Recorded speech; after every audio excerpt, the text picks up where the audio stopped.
ಮನಸ್ಸಿನ ಜೊತೆಯಲ್ಲೇ ಓಡುತ್ತೆ, ಅದೇ ಮಜಾ. ಒಂದೇ ದಿನಕ್ಕೆ ಚಪಾತಿ ಸಡನ್ ಆಗಲ್ಲ, ಒಂಚೂರು ಕಲಿಸ್ಲಿಕ್ಕೆ ನೀನು ಕಾಣದ ಸತ್ಯಗಳು ಸುಮಾರು ಉಂಟು, ಕಲಿಯುವುದಾರೆ ಕಲಿಯುವುದು. ನೀವು ಹೇಳೋದವರು ಲೆಫ್ಟಿಸ್ಟು ಕೆಟ್ಟವರು ಅಂತ, ಲೆಫ್ಟು ರೈಟು ಕತೆ ಬಿಡುವ.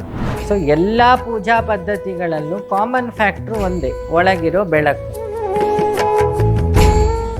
ಈ ನಕಾರಾತ್ಮಕ ಗುಣಗಳನ್ನು, ತಮೋಗುಣನ ನಕಾರಾತ್ಮಕನಲ್ಲ, ತಾಮಸ ಗುಣಗಳನ್ನು ಕಮ್ಮಿ. ತಾಮಸ ಅಂದರೆ ರಾಕ್ಷಸ ಪ್ರವೃತ್ತಿ. ರಾಕ್ಷಸ ಅಂದರೆ ಕೆಟ್ಟವರಲ್ಲ, ಬರೀ ದೇಹದ ಖುಷಿಯನ್ನೇ ಇಷ್ಟಪಡೋ ಒಂದು ವರ್ಗವನ್ನು ರಾಕ್ಷಸ. ಕೆಟ್ಟವರಲ್ಲ ಅವರಿಗೆ ಬರೀ ಫನ್ನಲ್ಲಿ ಇಂಟ್ರೆಸ್ಟ್. ವೆಸ್ಟರ್ನ್ ಕಲ್ಚರನ್ನು ಯಾಕೆ ಹಾಗೆ ಹೇಳು, they always in fun, they don't want to realise the ಸನ್.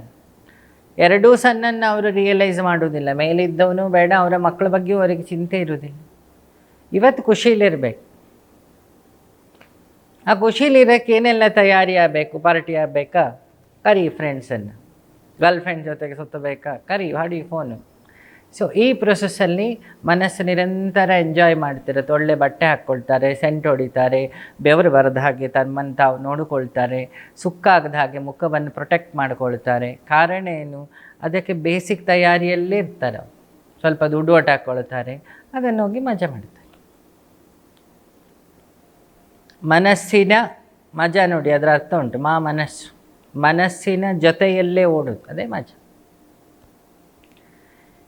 ಈ ದೇಹದ ಆಚೆ ಇರೋ ಸ್ಥೂಲ ಶರೀರದ ಚಿಂತನೆ ಮಾಡುವುದನ್ನು ಬಿಟ್ಟು ಸೂಕ್ಷ್ಮದ ಹತ್ರವೂ ಹೋಗದೆ ನೇರ ಕಾರಣ ಶರೀರದ ಅಧ್ಯಯನ ಇದೆಯಲ್ಲ, ಅದು ಸಾತ್ವಿಕ. ಅದನ್ನು ಸಕಾರಾತ್ಮಕ ಅಂತ ತಗೊಳ್ಬೋದು. ಸೊ ಇದಕ್ಕೆ ಬೈಬಲಲ್ಲಿ ಪ್ರಾರ್ಥನೆ ಹೇಳಿದ್ದಾರೆ, ಕಂಟ್ರೋಲಿಂಗಿಗೆ. ಗಾಂಧೀಜಿ ಸೇವೆಯನ್ನು ಹೇಳಿದ್ದಾರೆ. ಆ ಎನರ್ಜಿಯನ್ನು ಕನ್ಸ್ಟ್ರಕ್ಟಿವ್ ವೇಲಿ ಯೂಸ್ ಮಾಡಿ, ಈ ಇಲ್ಲೆಲ್ಲ ಹಾಳಾಗೋ ಎನರ್ಜಿಗಳನ್ನು ಆದಷ್ಟು ಸಮಾಜ ಸೇವೆಯಲ್ಲಿ ಮಾಡು. ನಿಮ್ಮ ಮನಸ್ಸು ವಿಶಾಲ ಆಗುತ್ತೆ, ವಿಕಾಸ ಆಗುತ್ತೆ, ಬುದ್ಧಿ ಬೆಳೆಯುತ್ತೆ. ಒಂದೇ ದಿನಕ್ಕೆ ಇದಾಗೋದಿಲ್ಲ, ಅಭ್ಯಾಸ ಮಾಡಿ ಮಾಡಿ ಒಂದು ಹದಕ್ಕೆ ಬರುತ್ತೆ. ಒಂದೇ ದಿನಕ್ಕೆ ಚಪಾತಿ ಸಡನ್ ಆಗಲ್ಲ, ಒಂಚೂರು ಕಲಿಸ್ಲಿಕ್ಕೆ ಉಂಟು. ಒಂಚೂರು ಎಣ್ಣೆ ಹಾಕಬೇಕು, ಬಿಸಿ ಎಣ್ಣೆ ಹಾಕಬೇಕು, ಉಪ್ಪು ಹಾಕಬೇಕು, ಚೂರು ಅಡುಗೆ ಸೋಡಾ ಹಾಕಬೇಕು, ಮತ್ತು ಬಡಿಬೇಕು, ಹಾಕಿ ಪರೋಟ ಬೇಕು. ಬಡ್ದು ಬಡ್ದು ಬಡ್ದು ಬಡ್ದು ಪರೋಟವೋ ಬ್ರೆಡ್ಡೋ ರೆಡಿ ಆಗ್ತದೆ. ಹಾಗೆ ಮನಸ್ಸನ್ನು, ಮೈದೆ ಹಿಟ್ಟನ್ನು ಮೈದಾನಕ್ಕೆ ಹೋಗದಿದ್ದಾಗ ತಡಿಬೇಕು ಅಂದರೆ ಅದನ್ನು ಬಡಿಬೇಕು ಸ್ವಲ್ಪ. ಆ ಬಡಿಲಿಕ್ಕೆ ಈ ಅಭ್ಯಾಸ ಹೆಲ್ಪ್ ಆಗ್ತದೆ. ಅದಕ್ಕೊಂದು ಪ್ಲ್ಯಾಟ್ಫಾರ್ಮ್ ಬೇಕು, ಬಡಿಲಿಕ್ಕೆ ಒಂದು ಮಣೆ ಬೇಕಲ್ಲ, ಮರ. ಜ್ಞಾನ ಇಟ್ಕೊಂಡು ಅದ್ರ ಮೇಲೆ ತೊಟ್ಟಬೇಕು. ಮರ ಅಂತ ಹೇಳಿದರೆ ಒಂದು ಆಶ್ರಮ, ಒಂದು ಪ್ಲ್ಯಾಟ್ಫಾರ್ಮ್ ಬೇಕು ಅಲ್ವಾ? ಜಿಮ್ಮಿಗೆ ಒಂದು ಪ್ಲ್ಯಾಟ್ಫಾರ್ಮ್ ಇದೆ, ಯೋಗಕ್ಕೆ ಪ್ಲ್ಯಾಟ್ಫಾರ್ಮ್ ಇದೆ ಅಲ್ವಾ?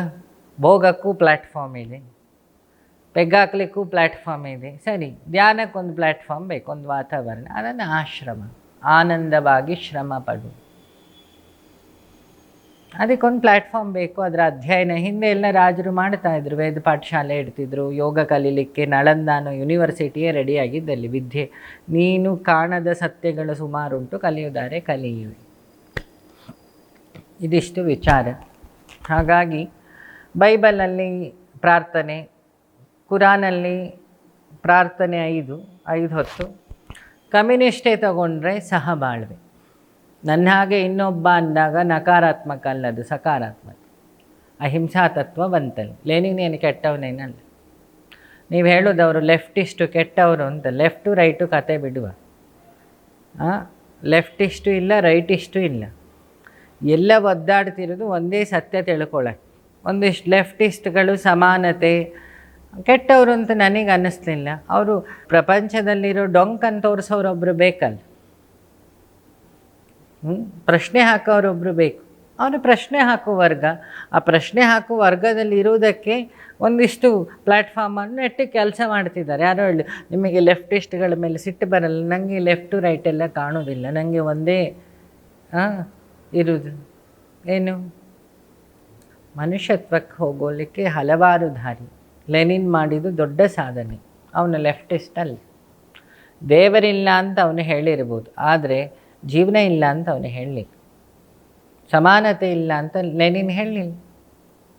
ನಾವೆಲ್ಲ ಒಟ್ಟಿಗೆ ದುಡಿಯುವ, ಒಟ್ಟಿಗೆ ಹಂಚ್ಕೊಳ್ಳೋ. ಬುದ್ಧ ಹೇಳಿದ್ದು ಅದೇ, ಸಂಗಮ್ ಶರಣಂ ಗಚ್ಚಾಮಿ.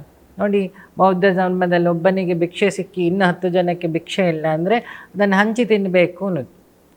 ದೊಡ್ಡ ಮಾನವತಾವಾದ ಇದೆಯಲ್ಲ, ಅದು ಎಲ್ಲ ವೇದಾಂತಗಳ ಕ್ಕಿಂತ ಎಷ್ಟೋ ಪಟ್ಟು ಮೇಲೆ. ಸೊ ಅನುಭವ ಮಂಟಪ ಅಂದರು ಬಸವಣ್ಣ.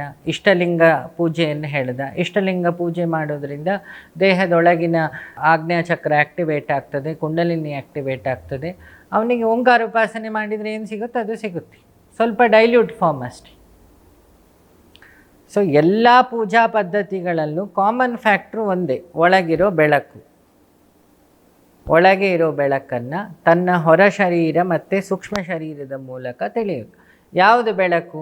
ಅವನೇ ಬೆಳಕು, ಅವನ ಕಾರಣ ಶರೀರ ಅದು. ಅದನ್ನು ತಿಳಿಯೋ ಪ್ರಯತ್ನ, ಈ ಎರಡು ಶರೀರ ಆ್ಯಪ್ರಾನ್ ಯೂಸ್ ಮಾಡಿ ಅದನ್ನು ತಿಳಿಯೋದು. ಹೇಗೆ ತಿಳಿಯೋದು?